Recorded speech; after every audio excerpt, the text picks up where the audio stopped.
Oke.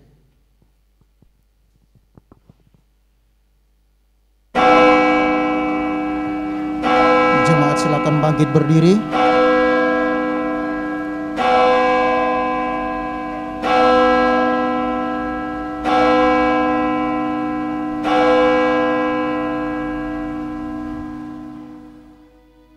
Shalom, selamat pagi semuanya. Bersyukur kita masih diberikan kesempatan untuk merayakan bersama-sama ibadah Jumat Agung ini. Mari kita siapkan hati kita dengan rasa syukur di tengah wabah virus pandemi COVID-19. Kita masih tetap setia untuk mengikuti dan melangsungkan ibadah kita. Mari kita siapkan hati kita.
Kebaktian Jumat Agung GKKA Palu. Kita mulai di dalam nama Allah Bapa, Allah Putra, dan Allah Roh Kudus. Ketiganya yang esa, turunlah atas kamu semua kasih karunia dan rahmat dari Allah Bapa dan Tuhan Yesus kita. Amin.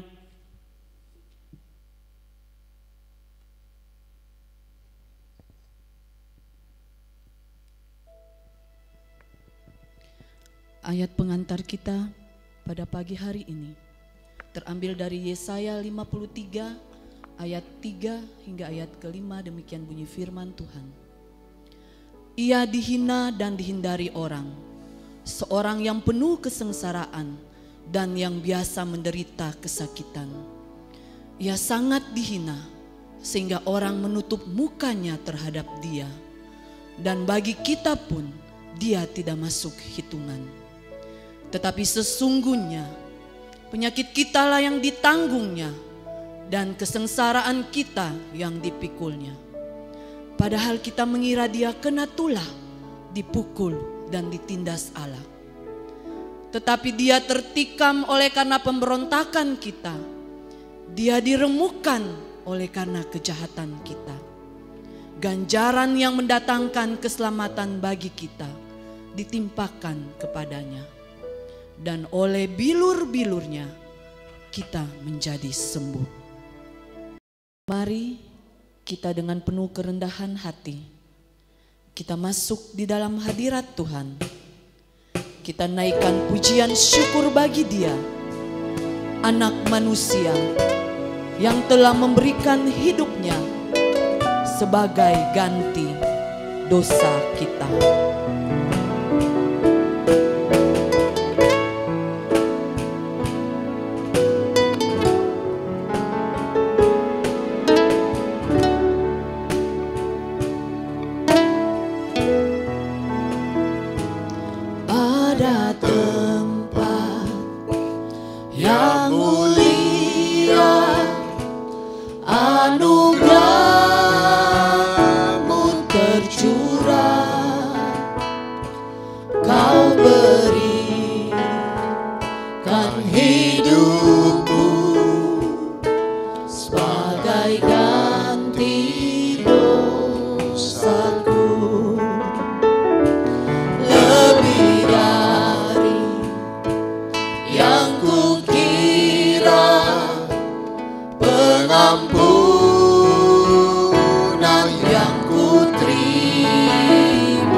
lebih dari yang kukira. Lebih dari yang kukira, pengampunan yang kuterima, kasih Yesus yang abadi mengalir di Kalvari. Oleh karena salibmu, seluruh hidupku milikmu Tuhan. Darahmu sucikanku, kuasa salibmu Oleh karena salibmu, oleh karena salibmu, seluruh hidupku milikmu Tuhan. Darahmu sucikanku, kuasa salibmu pulihkanku. benar Tuhan, kuasa salib-Mu memulihkan kehidupan kami. Pengorbanan-Mu di atas kayu salib gantikan dosa kami. Inilah seluruh hidup kami Tuhan. Hidup kami adalah milik-Mu oleh karena salib-Mu.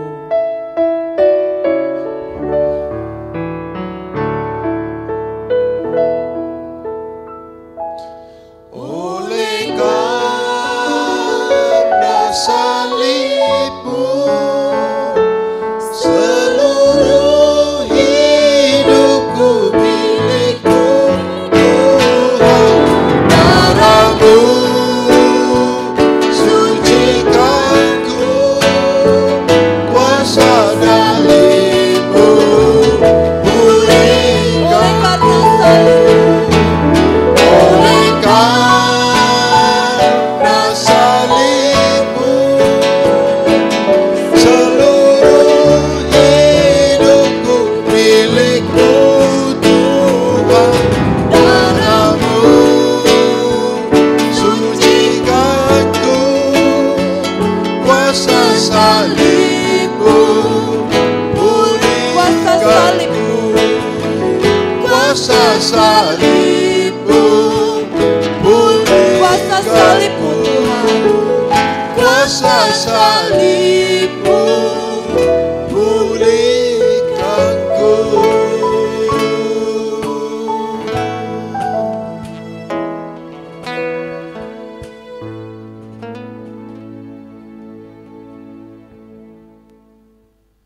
kasihi kami, anugerah-Mu yang tercurah di atas kayu salib. Engkau mati bagi kami, Engkau menebus hidup kami. Kami yang tidak sepantasnya menerima anugerah-Mu, tetapi karena kasih Tuhan, kami manusia yang sering memberontak kepada Engkau. Kami manusia yang sering menyakiti hati-Mu. Kami manusia yang tidak setia, tetapi Engkau begitu setia bagi kami. Ampuni kami ya Tuhan, ampuni kami. Kami datang kepada Engkau di saat ini Tuhan. Kami datang membawa segala pergumulan kami. Kami mau mengaku segala dosa dan kesalahan yang telah kami lakukan sepanjang minggu ini. Sucikan dan kuduskan kami. Layakan kami Tuhan, sehingga kami boleh layak masuk di dalam hadirat Tuhan. Masuk untuk melayani Engkau. Masuk untuk duduk semeja dengan perjamuan kudus pada pagi hari ini. Terima kasih ya Bapa. Terima kasih untuk anugerah keselamatan yang Tuhan berikan bagi kami. seluruh rangkaian ibadah pada siang hari ini kami mau serahkan ke dalam tangan-Mu. Kiranya boleh jadi hanya di dalam nama Tuhan Yesus yang menjadi juru selamat kami yang hidup. Haleluya. Amin.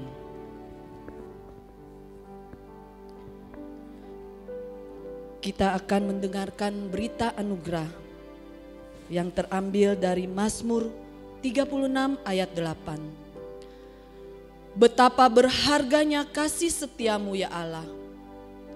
Anak-anak manusia berlindung dalam naungan sayap-Mu. Jemaat dipersilakan duduk. Kita akan kembali memuji Tuhan. Salib hina.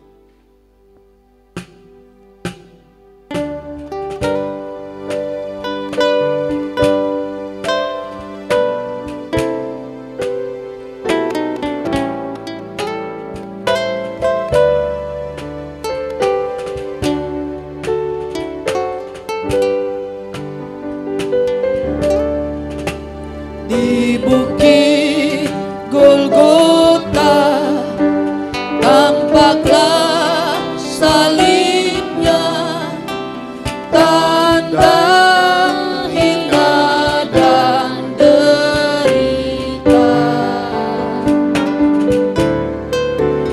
Yesus anak Allah, besarlah kasih-Nya, rela mati bagi manusia. Maka ku tinggikan salibnya, sampai ku berjumpa dengannya. Ku mau tanggung salib yang hina, ganti-ganti mahkota mulia. Pada salib itu tergantung Tuhanku, curahkan darah yang kudus. Pada salib itu tumpuan harapku yang menghapus semua dosaku. Maka ku tinggikan salib, maka ku tinggikan salibnya,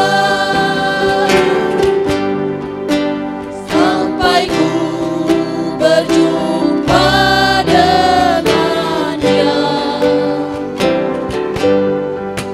Ku mau tanggung salib yang hina, ganti-ganti mahkota mulia. Dan sama seperti Musa meninggikan ular di padang gurun, demikian juga anak manusia harus ditinggikan, supaya setiap orang yang percaya kepadanya beroleh hidup yang kekal.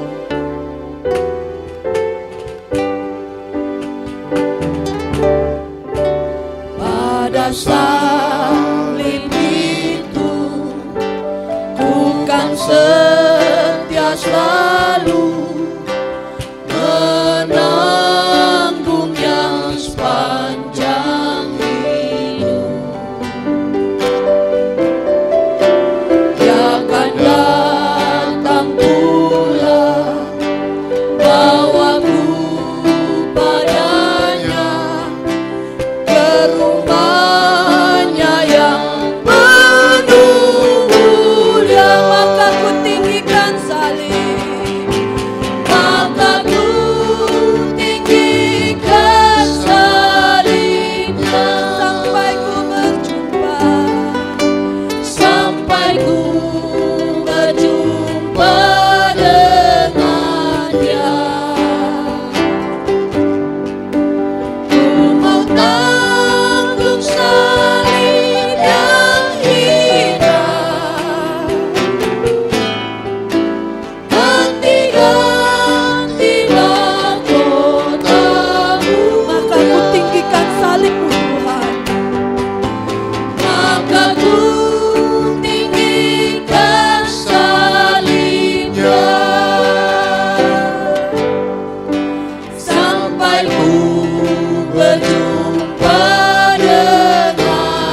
salib yang hina. Ku mau nanggung salib yang hina, kan diganti mahkota mulia.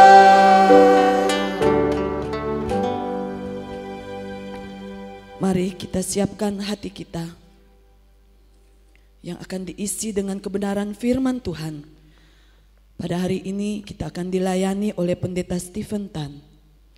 Biarlah firman Tuhan hari ini menyegarkan jiwa kita dan menyinari hati kita untuk dapat tetap setia bersandar pada salibnya. Dekat ke salibmu.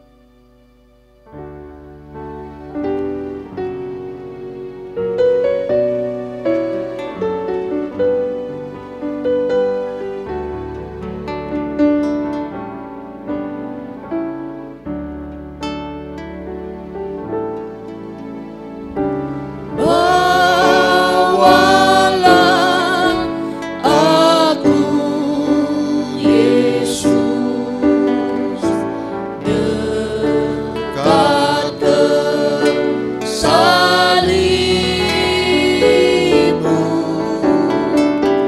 Air hidup curahkanlah, segarkan jiwaku.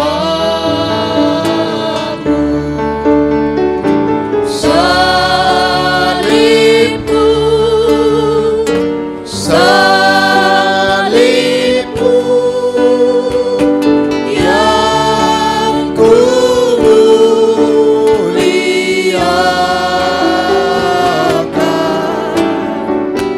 hingga dalam surga kelak ada perhentian. Imanku yang terkecil, Tuhan tak tinggalkan. Sinarilah hatiku dengan roh kudus. Salibmu, salibmu, Salibmu yang ku muliakan, hingga dalam surga kelak ada perhentian. Bait ketiga, salibmu sandaranku, ku rindu kasihmu.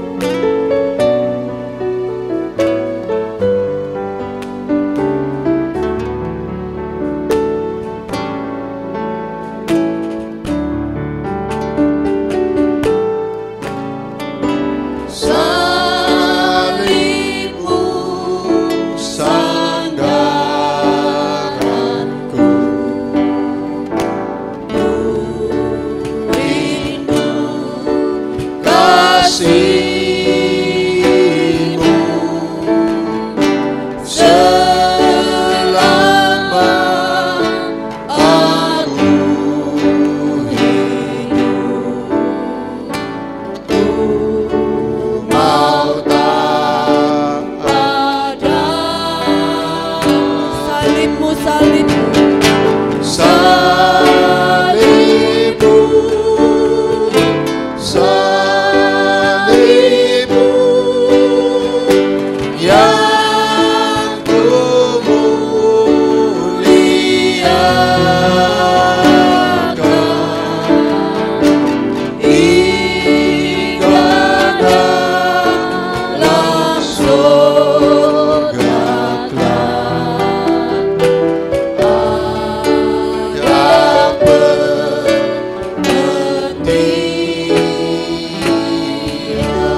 Shalom Bapak Ibu, mari kita tenangkan hati kita di hadapannya. Kita akan mempersiapkan diri masuk dalam pemberitaan firman-Nya. Mari kita berdoa. Tuhan Yesus, arahkanlah hati dan pikiran kami hanya kepada Engkau. Karena sabdamu, karena firman-Mu itulah sumber kehidupan dan kekuatan kami ya Bapa. Tenangkanlah hati kami ya Tuhan. Urapilah hamba-Mu sehingga dia hanya menyampaikan apa yang Tuhan inginkan. Sapalah hati kami dengan firman-Mu, sehingga benih firman Tuhan senantiasa jatuh di tanah yang baik. Sehingga kami sungguh-sungguh mengerti mengapa Kristus mati bagi kami orang yang berdosa ini.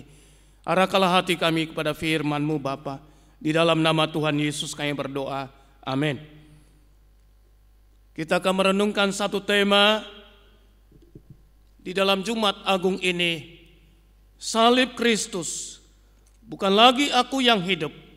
Salib Kristus, bukan lagi aku yang hidup. Mari kita membuka di dalam surat Galatia, pasalnya yang kedua, ayat 19 sampai 20. Surat Galatia, pasal yang kedua, ayat 19 sampai ayatnya yang ke-20. Galatia 2, ayat 19 sampai 20, demikian sabda Tuhan.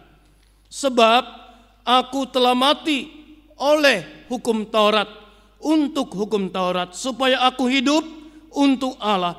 Aku telah disalibkan dengan Kristus. Ayat 20, mari sama-sama kita membacanya. Namun aku hidup, tetapi bukan lagi aku sendiri yang hidup, melainkan Kristus yang hidup di dalam aku. Dan hidupku yang kuhidupi sekarang di dalam daging adalah hidup oleh iman dalam Anak Allah yang telah mengasihi aku dan menyerahkan dirinya untuk aku. Demikianlah pembacaan firman Tuhan pada pagi hari ini. Bapak Ibu, latar belakang teks ini muncul di tengah-tengah kaum Yudaisme yang menuntut orang Kristen, orang percaya pada saat itu tidak cukup hanya percaya Yesus saja, tetapi dia harus melakukan Taurat. Nah saudara, jadi hukum Taurat tetap dianggap di atas iman kepada Yesus Kristus. Jelas Bapak Ibu, ini pandangan yang salah. Saudara, kalau membaca ayat sebelumnya, ayat 16, Paulus menegaskan, kamu tahu bahwa tidak seorang pun yang dibenarkan oleh karena melakukan hukum Taurat, tetapi hanya oleh karena iman dalam Kristus Yesus. Sebab itu kami pun telah percaya kepada Kristus Yesus, supaya kami dibenarkan oleh karena iman dalam Kristus, dan bukan oleh karena melakukan hukum Taurat. Sebab tidak ada seorang pun yang dibenarkan oleh karena melakukan hukum Taurat. Bapak, Ibu, dan saudara yang kasih dalam Tuhan Yesus, Yudaisme menuntut pembenaran melalui Taurat. Sedang Paulus menegaskan pembenaran hanya melalui iman kepada Yesus Kristus. Jadi di sini ada masalah doktrin pembenaran. Jadi di sini ada masalah doktrin pembenaran. Kita tahu bersama semua suku bangsa, baik Yahudi, bahkan umat pilihan pun sama-sama saudara dan saya adalah orang berdosa. Sama-sama kita membutuhkan pembenaran di dalam Yesus Kristus. Hukum Taurat diberikan untuk menunjukkan dosa manusia. Tetapi sebenarnya hukum Taurat tidak pernah bisa membenarkan orang berdosa. Saudara yang kasih dalam Tuhan Yesus Kristus, sebab itu Yesus tegas menolak pembenaran oleh hukum Taurat. Paulus kemudian mengingatkan kita, dahulu hidupnya, pengalaman hidupnya adalah demi Taurat. Tetapi hasilnya apa? Hasilnya dia binasa dengan Tauratnya. Kalau ada orang yang bisa dibenarkan hukum Taurat, maka saya percaya Pauluslah orangnya. Kenapa, saudara? Ini ada catatan mengenai pengalaman hidup Paulus. Betapa giatnya, betapa sungguhnya, betapa salehnya dia dengan Taurat. Di dalam Filipi 3 ayat 6 dan 7. Mari kita lihat Filipi pasal yang ketiga ayat 6 dan 7. Tentang kegiatan, aku penganiaya jemaat, tentang kebenaran dalam mentaati hukum Taurat, aku tidak bercacat. Bapak Ibu perhatikan, tentang melakukan hukum Taurat aku tidak bercacat. Tetapi apa yang dahulu merupakan keuntungan bagiku, sekarang kuanggap rugi karena Kristus. Bapak, Ibu, dan Saudara, Paulus sadar benar bahwa dengan melakukan hukum Taurat tidak bisa menjadikan dia menjadi orang yang benar. Maka hanya satu cara, yaitu harus percaya, harus beriman sungguh-sungguh kepada Yesus Kristus. Bapak, Ibu, iman kepada Kristus yang bisa membenarkan orang berdosa. Di sini kita harus clearkan lebih dahulu. Harus jelaskan lebih dahulu apa sebenarnya Taurat itu. Kenapa Taurat tidak bisa membenarkan orang berdosa? Pada mulanya Taurat adalah 10 hukum Tuhan. Jadi merupakan 10 hukum Tuhan yang diberikan lewat Musa hambanya di Gunung Sinai. Kemudian dalam perkembangannya menjadi peraturan-peraturan ibadah. Kemudian dalam perkembangannya menjadi persembahan, menjadi korban. Di dalam kitab Imamat saudara bisa melihat bait Imamat pasal 1 sampai 16, Imamat 23 sampai 27. Dan kemudian hukum Taurat menjadi hukum kekudusan untuk menjaga orang Israel tidak jatuh di dalam penyembahan berhala. Saudara bisa memperhatikan Imamat 17. Misalnya kalau saudara kita membaca satu bagian Imamat 17 ayat yang ke-7. Saudara, orang Kristen jarang mendengar istilah jin, bukan? Di dalam Alkitab ada mencatat. Imamat 17 ayat yang ke-7 diperingatkan bahwa korban jangan dipersembahkan kepada jin-jin. Saudara harus bawa ke pintu pertemuan supaya dipersembahkan hanya kepada Tuhan. Jika dia tidak taat, dia harus dilenyapkan dari orang-orang sebangsanya. Saudara bisa perhatikan Imamat 17 ayat yang ke-9. Jadi pada awalnya Taurat itu dijadikan hukum pegangan untuk hidup keagamaan dan juga masyarakat sipil orang Israel. Bapak, Ibu, sebenarnya hukum Tuhan berikan pada mulanya bukan satu beban berat, melainkan menyukakan hati kita. Mazmur 19 ayat 1 sampai 14. Tetapi di kemudian hari para orang ahli kitab, orang Farisi menambahkan 600 sekian peraturan-peraturan kecil-kecil yang membuatnya menjadi berat untuk dilakukan oleh semua orang.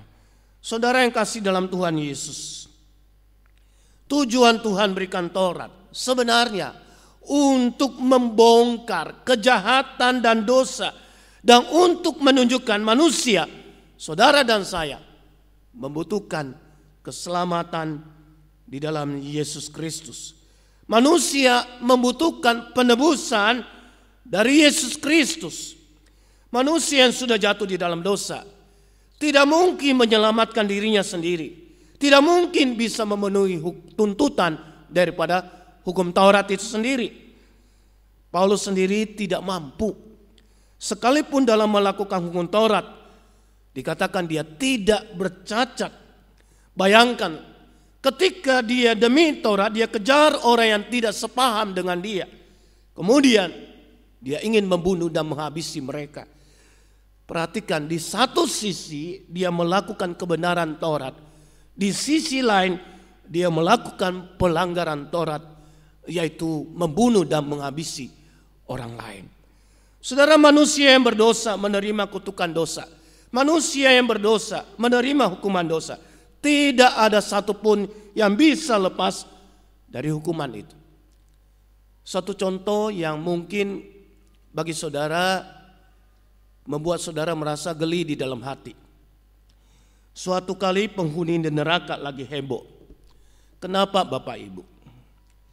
Gara-gara virus corona lagi. Banyak pendatang baru di neraka. Jadi jumlahnya bukan hanya ratusan saudara, ribuan penghuni di neraka. Tetapi bukan soal itu Bapak Ibu. Heboh karena virus corona, gara-gara virus corona. Di dunia ini penjara dibuka, 30.000 narapidana dilepaskan dari penjara. Bayangkan Bapak Ibu. Yang di penjara di dunia saja ada solusi. Kenapa kita yang di neraka? Kok tidak ada solusi? Yang di penjara di dunia saja dibebaskan. Kenapa kita tidak dibebaskan? Lalu mereka rundingan begini saja. Kita bikin proyek yang bisa tembus dari neraka tembus sampai ke sorga. Sekalipun kelihatan itu hal yang tidak mungkin, namanya harus cari solusi, saudara. Kita negolah dengan yang di sorga. Bukankah di dalam kitab Lukas sudah mencatat? Di dalam Lukas mengatakan antara neraka dan surga ada jurang yang tidak terseberangi. Tidak apa-apa, kita tetap usaha. Jadi kita bikin jembatan itu. Dari neraka 50%, dari surga 50%. Jadi kita ketemu di tengah-tengah. Kalau sudah oke, kita lelang tender itu. Tendernya harus selesai dalam 3 hari saja. Namanya makhluk roh. Kalau bangun sesuatu cepat saudara. Oke, hari pertama yang di neraka giat sekali bangun jembatan 50%. Hari pertama 50% selesai. Hari kedua 75% selesai. Apalagi hari ketiga waktunya tepat, efisien dan efektif 100% selesai. Tapi waktu dilihat dari sorga, loh kok proyek dari sorga kok enggak jalan-jalan? Kami sudah 100%. Jadi pimpinan proyek dari neraka teriak ke atas, Hei, sesuai kesepakatan, kalian kok belum bangun-bangun juga jembatan itu? Kami sudah beres, 100% selesai. Tiba-tiba dari sorga sayup-sayup terdengar jawaban. Bagaimana mungkin proyeknya bisa jalan? Sebab dari kontraktornya, dari pengawasnya, dari pemborongnya, dari panitianya, semua ada di situ. Semua ada di neraka Bapak Ibu. Kita semua orang berdosa. Dengan Taurat pun, dengan cara apapun, tidak sanggup menyelamatkan saudara dan saya. Puji Tuhan, di dalam Roma pasal 8 ayat yang ketiga. Sebab apa yang tidak mungkin dilakukan hukum Taurat, karena tidak berdaya oleh daging, telah dilakukan oleh Allah. Dengan jalan mengutus anaknya sendiri di dalam daging, yang serupa dengan daging, yang dikuasai dosa karena dosa. Ia telah menjatuhkan hukuman atas dosa di dalam daging. Bapak Ibu, siapa yang bisa menolong kita? Puji Tuhan, hanya Kristus Yesus yang sanggup mengenapi tuntutan Taurat, sehingga kebenaran diperoleh tiap-tiap orang percaya. Di dalam Roma 10 ayat yang keempat. Kalau orang Yahudi melakukan pembenaran diri dengan hukum Tauratnya, bukankah manusia, saudara dan saya, kadang sengaja tidak sengaja, kita suka juga membenarkan diri di hadapannya. Sekalipun kita adalah orang yang salah dan kita adalah orang berdosa. Masalahnya manusia sulit sekali untuk sadar akan dirinya sendiri. Bangsa Israel harus dihajar Tuhan 400 tahun di padang gurun supaya sadar bahwa dirinya harus sungguh-sungguh mempercayakan hidupnya pada Allah, bukan pada kekuatan sendiri, bukan pada pembenaran dirinya sendiri atas dosa yang mereka lakukan. Saudara yang kasih dalam Tuhan Yesus, tadi kita singgung tentang Taurat.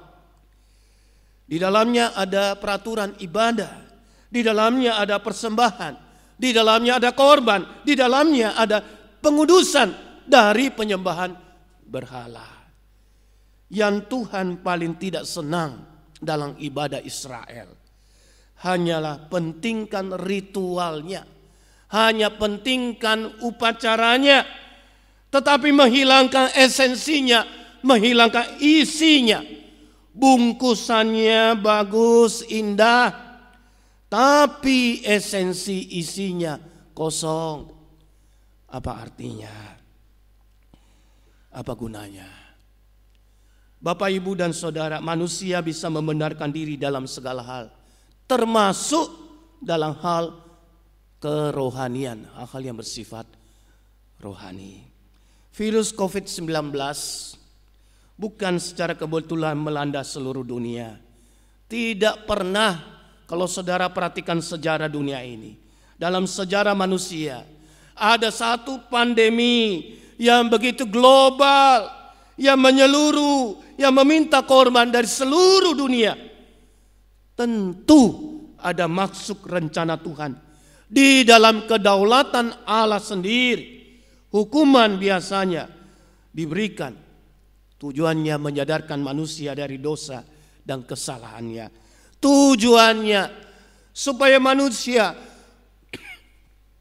kembali hidup benar, kembali kepada Allahnya, kembali kepada kebenaran Tuhan, dan hidup kudus di hadapannya.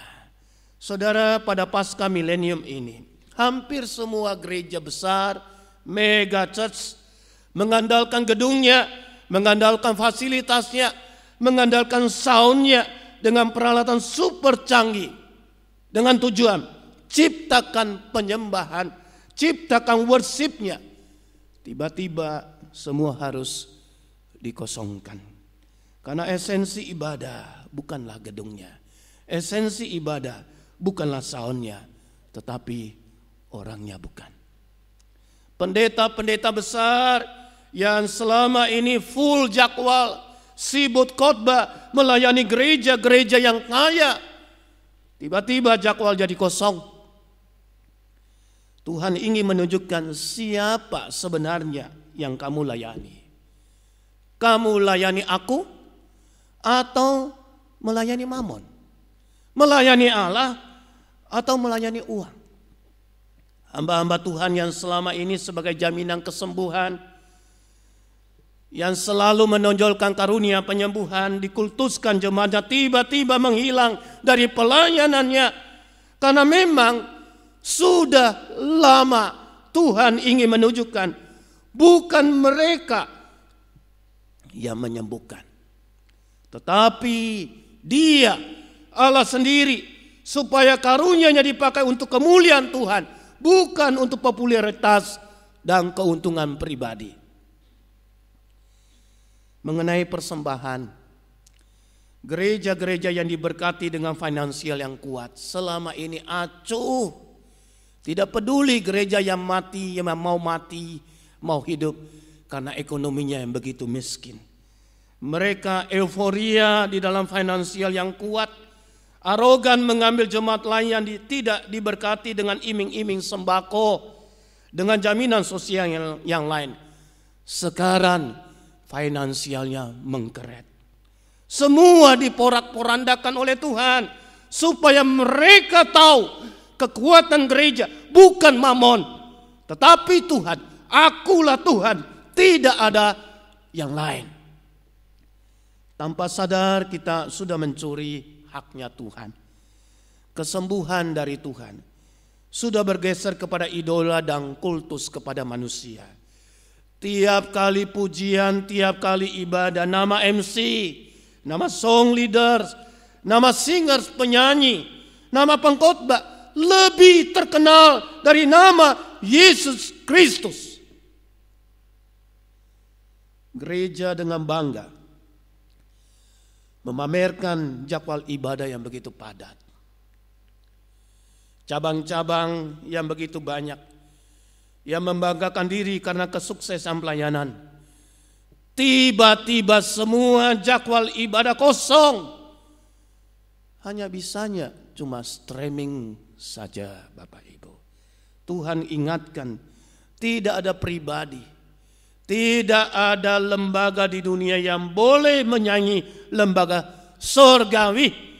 Kita tidak membangun menara Babel, tetapi mezbahnya yang benar. Bahwa esensi ibadah bukan di tengah gegap gempita pujian, esensi penyembahan bukan di tengah kerasnya sound dan ramainya jemaat, tetapi esensi penyembahan di dalam relung hati yang paling dalam, di dalam keheningan setiap pribadi yang mengakui ketidakberdayaan dan dosanya di hadapannya. Bacalah Mazmur 51 ayat 17 sampai 19. Korban sembelihan kepada Allah ialah jiwa yang hancur. Hati yang patah dan remuk tidak kau pandang hina, ya Allah. Sebab itu Rasul Paulus ketika bicara soal pembenaran, dia sadar semua upaya manusia membenarkan diri dengan segala perbuatan kedangingannya tidak pernah menyenangkan hati Allah. Saudara, pembenaran yang sejati datangnya dari Allah melalui Yesus Kristus. Apa itu pembenaran?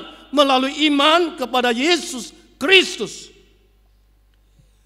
Pembenaran di sini ada dua. Satu adalah substitut, penggantian.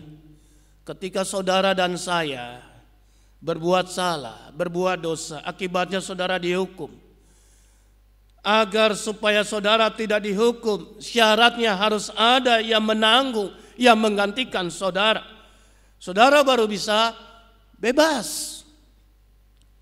Ketika kasus narkoba, satu gembong narkoba Australia ditangkap di Indonesia, Perdana Menteri Australia nego dengan Presiden Jokowi, minta pembebasan. Dia punya warga negara, tapi Jokowi presiden kita tegas, tidak bisa dibebaskan karena tidak ada yang bisa menggantikan dia. Tidak ada manusia yang bisa menggantikan manusia yang berdosa, karena sama-sama kita adalah orang berdosa. Kalau begitu, pembenaran yang pertama ini hopeless. Tidak ada solusinya. Tidak, saudara. Hanya manusia Allah, Yesus Kristus yang menjadi manusia, yang datang mati bagi kita. Baru saudara bisa digantikan. Baru saudara bisa bebas dari hukuman. Banyak orang menganggap enteng Jumat Agung, menganggap sepele setiap kali ibadah, minggu-minggu sengsara, bahkan puncaknya waktu kematian Tuhan Yesus. Saudara, tanpa Yesus mati bagi kita, tidak ada penggantian, tidak ada pengampunan dosa, tidak ada pembebasan saudara dari hukuman. Setiap kita, semua pendengar di rumah masing-masing, saudara semua sudah kena virus Corona tahap akhir yang tidak pernah tersembuhkan, alias mati menurut jalan ke dalam neraka. Saudara, kecuali karena Yesus yang menggantikan saudara. Kedua, Bapak Ibu, apa makna pembenaran iman melalui Yesus Kristus? Bapak Ibu yang sudah ditebus Tuhan lewat kematian Yesus dalam Jumat Agung ini, tidak otomatis bisa masuk surga. Kenapa, Bapak Ibu? Karena saudara hanya bebas dari hukuman, tetapi tidak berarti status saudara sudah menjadi orang yang benar. Status saudara dan saya tetap orang yang berdosa. Berapa banyak mantan napi setelah dipenjara bertahun-tahun?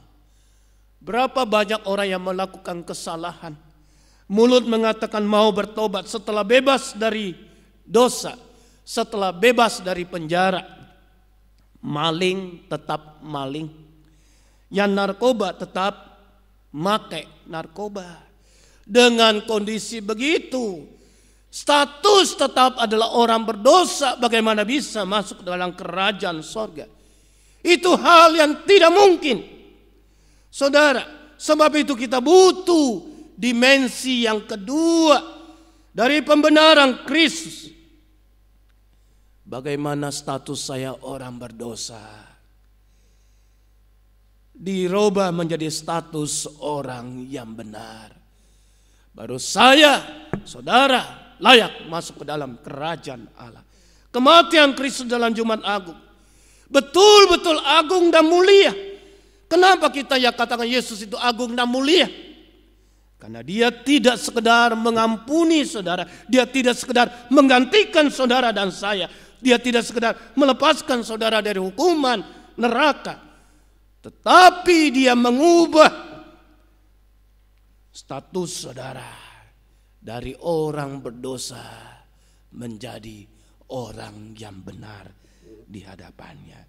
Melalui apa? Caranya apa? Melalui pembenaran dirinya, yaitu kebenaran Kristus, kekudusan Kristus diperhitungkan menjadi kebenaran kita. Kebenaran kita yang paling semu. Kehidupan kita yang palsu ditutup dengan kebenaran Dia yang sejati. Baru saudara dan saya diperhitungkan menjadi orang yang benar. Harusnya saudara tepuk tangan buat Kristus. Harusnya saudara begitu bersyukur, kamsia Tuhan. Bahasa Mandarin bicara tentang perubahan sifat, karakter, watak seseorang dengan istilah pensin nangkai. Apa maknanya? Maknanya betapa sulitnya sifat dasar manusia, yaitu karakter, moralnya, sifat perilaku seorang itu sulit untuk dirubah. Kita harus akui memang faktanya demikian. Setiap kita hidup di dalam perhambaan dosa kita, bukan? Tetapi kalau kita sudah sadar bahwa pengorbanan Kristus, kematian Kristus menganugerahkan dua pembenaran yang tadi kita bahas secara panjang lebar, saya percaya ada kekuatan kita meninggalkan hidup yang lama. Paulus katakan dahulu aku hidup bagi Taurat, tapi hasilnya fatal, hasilnya kehancuran, hasilnya kebinasaan. Tapi sekarang karena Kristus mati buat saya, sekarang saya hidup, bukan lagi aku sendiri yang hidup, tetapi Kristus yang hidup di dalam aku. Artinya Paulus sadar meninggalkan kehidupan, meninggalkan pensin nangkai itu. Dia tidak sanggup, Tuhan menyanggupkan dia dengan kekuatan dua penebusan Kristus. Dia berubah, sifat karakternya pun berubah. Setiap kita paling tahu apa kelemahan diri kita. Setiap anggota keluarga rumah pun tahu sifat dan karakter kelemahanmu. Mari dalam masa karantina di rumah kita introspeksi diri. Tuhan Yesus, saya sudah menerima pembenaran-Mu. Tuhan, saya berjanji, bukan lagi aku yang hidup menurut keinginan saya, kedagingan saya. Bukan saya melayani lagi dengan motivasi yang tidak benar. Saya mau bekerja bukan lagi demi kekayaan dan ambisi pribadi, tetapi untuk kemuliaan-Mu. Saya sadar Kristus sudah mati bagi saudara dan saya. Sudah seharusnya saya hidup bagi Dia. Saya hidup bagi kemuliaan-Nya. Kalau setiap orang yang mendengarkan firman ini, kita sadar, kita mengatakan Kristus telah mati bagi saya. Saya hidup, bukan lagi aku sendiri yang hidup, melainkan Kristus yang hidup di dalam aku. maka setiap kehidupan saudara, berkat Tuhan akan turun ke atas saudara. Dimanapun saudara bekerja, dimanapun saudara melayani, apapun yang saudara kerjakan, jati diri Kristus, kematian Kristus, kebangkitan Kristus akan nyata dalam hidup saudara. Selamat Jumat Agung. Tuhan memberkati saudara. Amin. Mari kita masuk di dalam doa. Tuhan Yesus, suara manusia sudah berhenti, tapi biarlah kasih kemurahan Tuhan melalui penebusan Kristus di kayu salib menyadarkan kami pentingnya kami hidup bagi Kristus. Kami yang sudah mengaku diselamatkan, kami yang sudah menerima anugerah, dibebaskan dari hukuman, diberikan status yang baru sebagai orang-orang yang dibenarkan oleh Kristus. Biarlah hidup kami nyata bagi keluarga kami, hidup nyata bagi masyarakat, hidup nyata bagi jemaat semua. Tuhan berkati kami ya Tuhan, siapkanlah hati kami untuk memasuki perjamuan kudus. Di dalam nama Tuhan Yesus kami berdoa. Amin. Bapak Ibu, mari kita siapkan hati untuk mengikuti perjamuan kudus.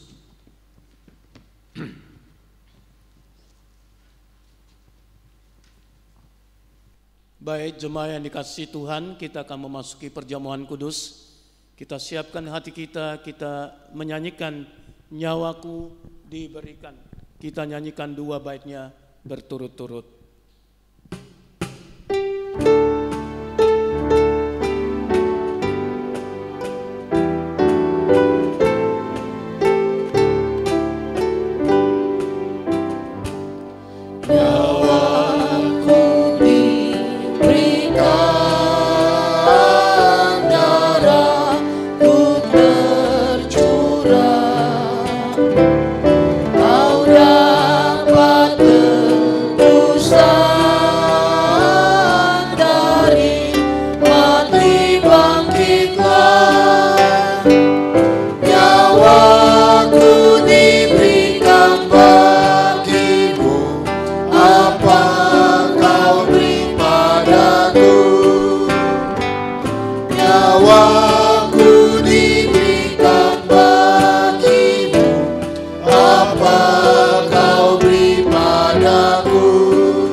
Perjamuan kudus merupakan sakramen.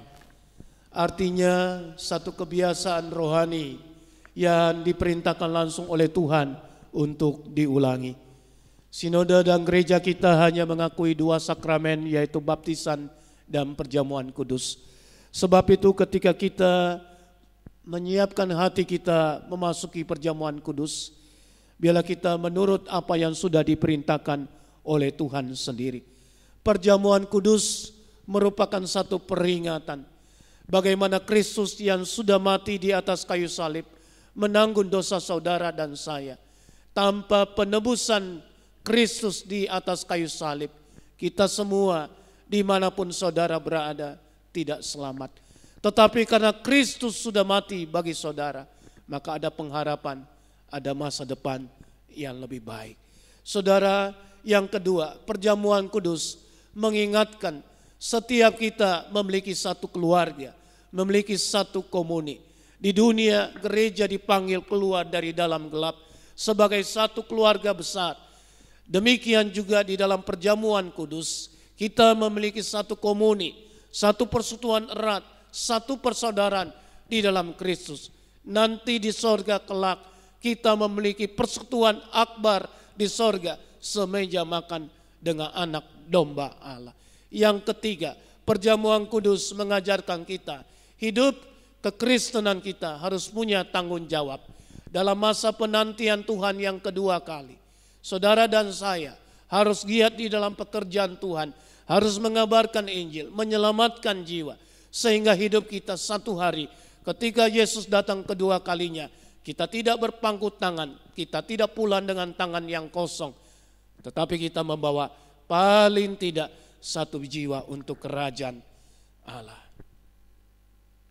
Tuhan Yesus pada malam dia mau diserahkan, berkumpul bersama-sama dalam perjamuan makan malam bersama 12 muridnya. Kemudian Tuhan Yesus mengambil roti, mengucap berkat atasnya, memecah-mecahkannya dan berkata, inilah tubuhku yang dipecahkan bagi kamu, ambillah, makanlah.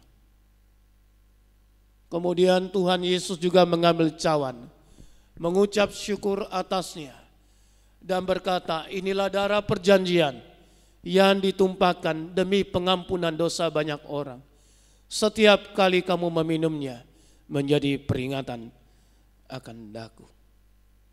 Bagi saudara yang sudah siap, sebelum kita menikmati roti dan anggur, mari kita masuk di dalam pengakuan dosa kita.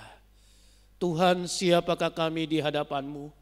Kami adalah orang yang berdosa, orang yang tidak pantas, orang yang tidak layak. Kami bersyukur di tengah wabah COVID-19, kami masih diizinkan bersekutu bersama-sama di rumah. Seluruh saudara-saudara seiman masih bisa merayakan satu perjamuan kudus bersama dengan Engkau. Sebab itu ya Tuhan, tiliklah hidup kami, tiliklah hati kami. Ampunilah segala dosa kami, supaya kami layak menerima roti dan anggur ini. Tuhan, jika ada dosa yang kami tidak sadar, Tuhan juga ampuni kami ya Tuhan. Kuatkan dan teguhkan kami, supaya hidup kemenangan di dalam Kristus ada dalam kehidupan umat-Mu. Dalam nama Tuhan Yesus kami memohon. Amin. Mari kita mengangkat roti kita dengan mengucap syukur. Mari kita makan bersama.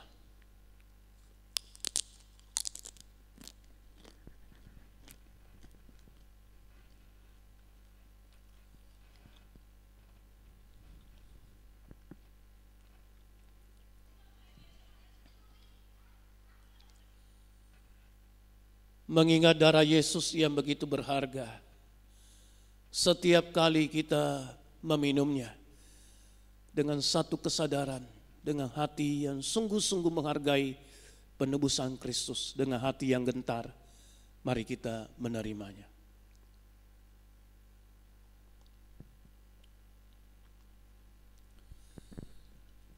Bapak Ibu, kita menyanyikan bait yang ketiga. Nyawaku diberikan.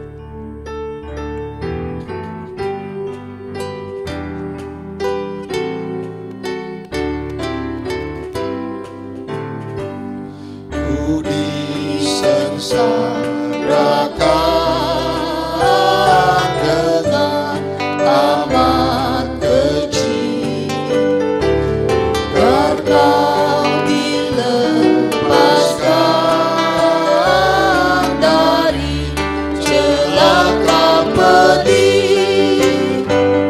Ku disengsarakan bagimu, apa kau beri padaku. Ku disengsarakan bagimu, apa kau beri padaku.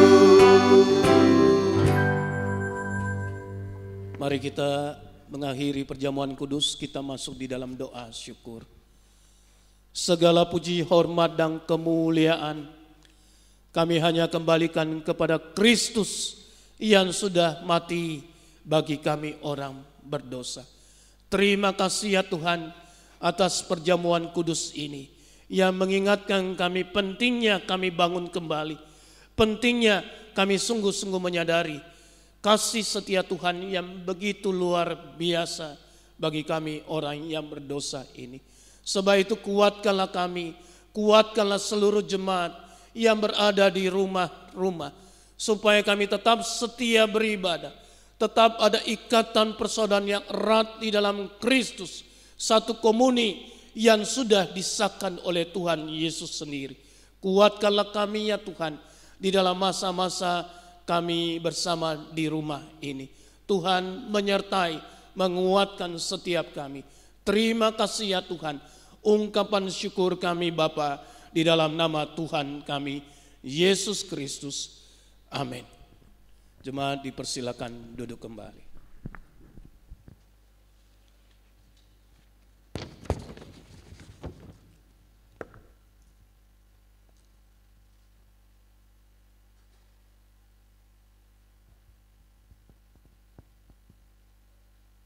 Mari bersama-sama kita bangkit berdiri, kita akan mengikrarkan pengakuan iman rasuli.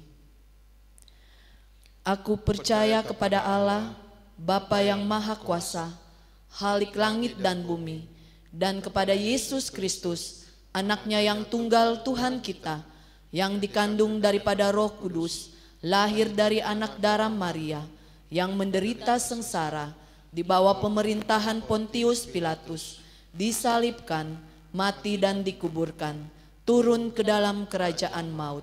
Pada hari yang ketiga, bangkit pula dari antara orang mati, naik ke sorga, duduk di sebelah kanan Allah, Bapa yang Maha Kuasa, dan dari sana ia akan datang untuk menghakimi orang yang hidup dan yang mati.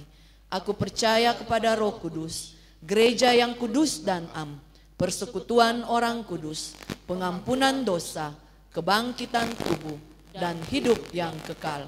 Amin.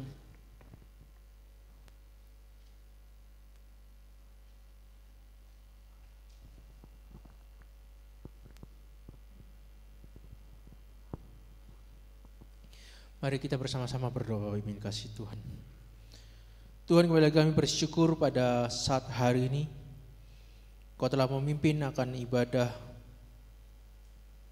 Jumat Agung kami, bahkan kami juga dapat menikmati akan perjamuan kudus pada saat ini. Tuhan, kembali lagi kami rindu untuk akan menaikkan akan setiap doa syafaat kami di hadapan-Mu. Oleh karena itu Tuhan, kami ingin terus menyerahkan akan bangsa kami, negara kami Indonesia ini ke dalam tangan kasih Tuhan.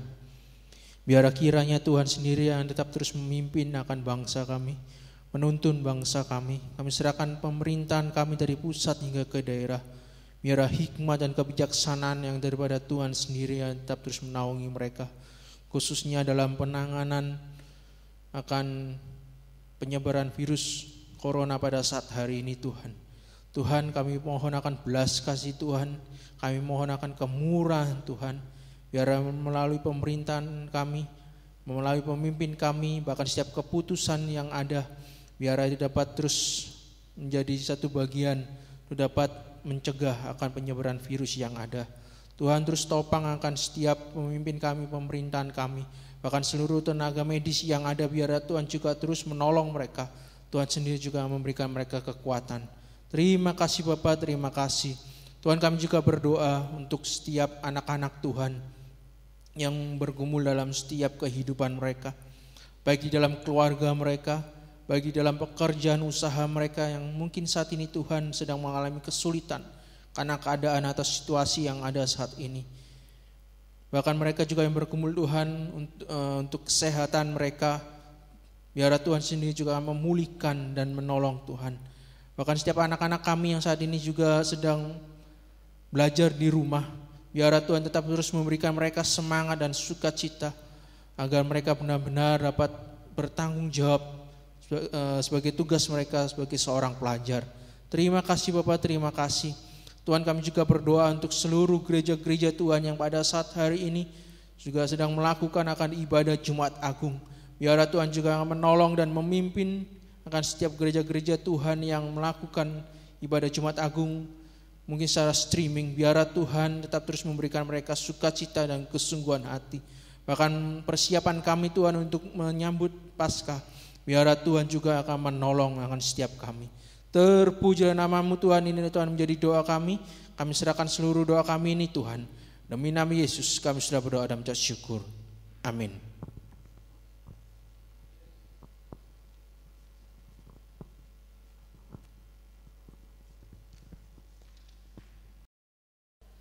Saatnya kita akan memberikan persembahan.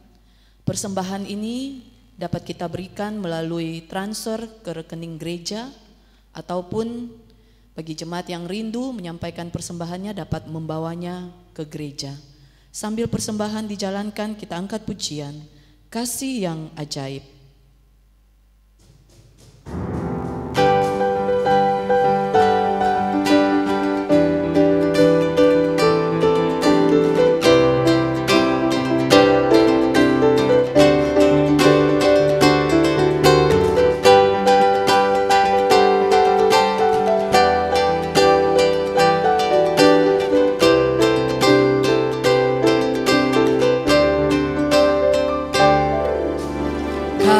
Kasih yang ajaib, kasih dari Golgota.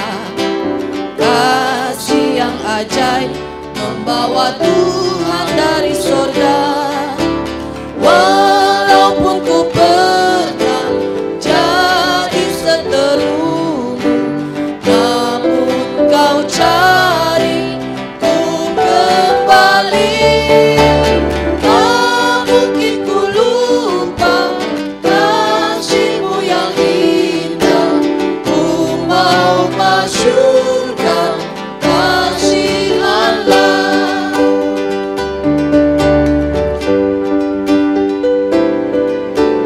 Berkat yang ajaib, berkat dari Tuhanku.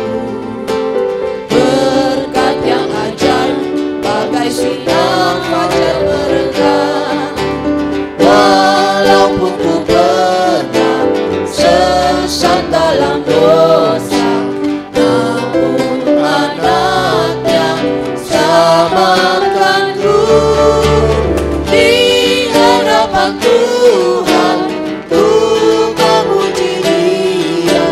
Ku mau tinggikan berkat Allah.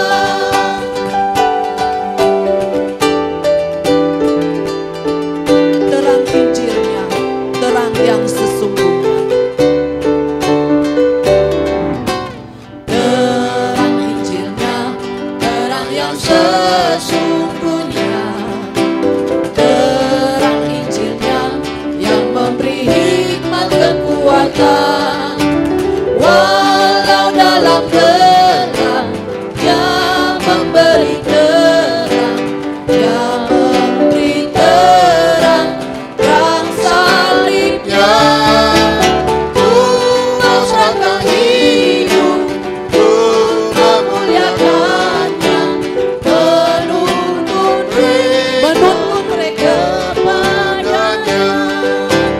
Menuntun mereka kepadanya.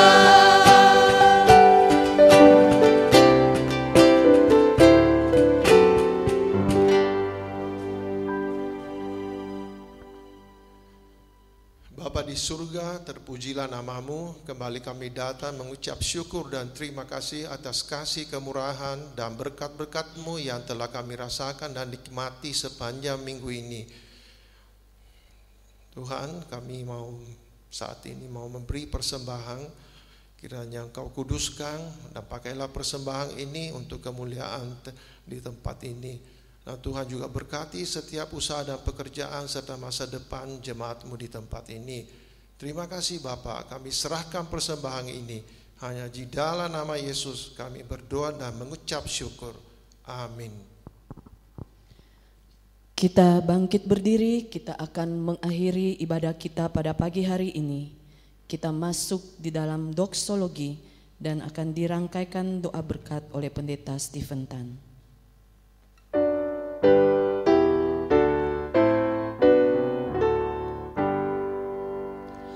Puji Allah Bapa Putra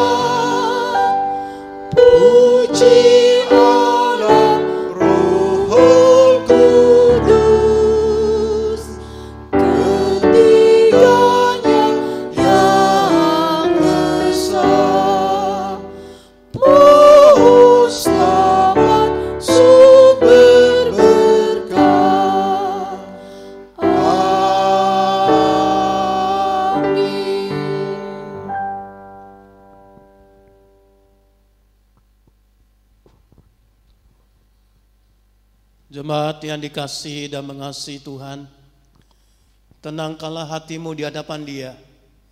Pulanglah dan terimalah berkat-Nya. Kasih karunia dan damai sejahtera dari Allah Bapa, keselamatan dan penebusan di dalam Tuhan kita Yesus Kristus, pertolongan, kekuatan, pemeliharaan, bahkan penyertaan dari Allah Roh Kudus akan turun menyertai hidupmu dari sekarang sampai selama-lamanya. Amin.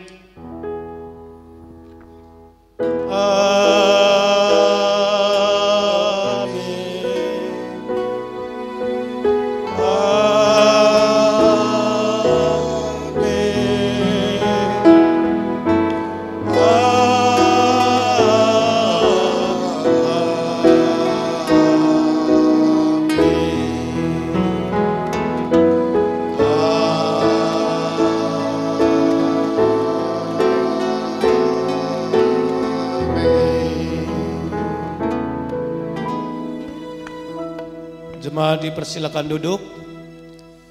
Ibadah selesai, jangan lupa banyak berdoa, tetap semangat, jaga kesehatan dengan baik, mempersiapkan Paskah kita tetap akan streaming pada hari Minggu. Ajak keluarga semua tetap beribadah bersama-sama. Tuhan memberkati saudara.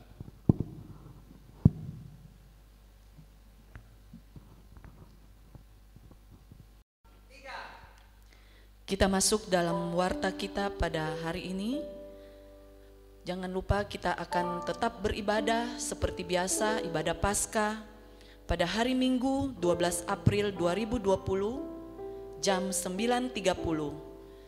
Kita tetap dapat mengikuti ibadah di rumah kita masing-masing, dan ibadah live streaming tetap akan disiarkan pada jam 9.30. Dan bagi yang berulang tahun pada minggu ini, selamat ulang tahun. Tuhan Yesus memberkati.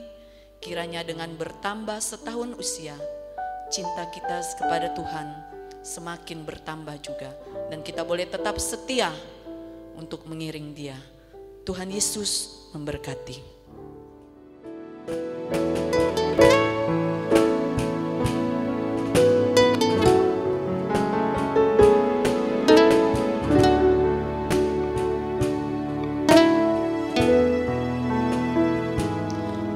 Pada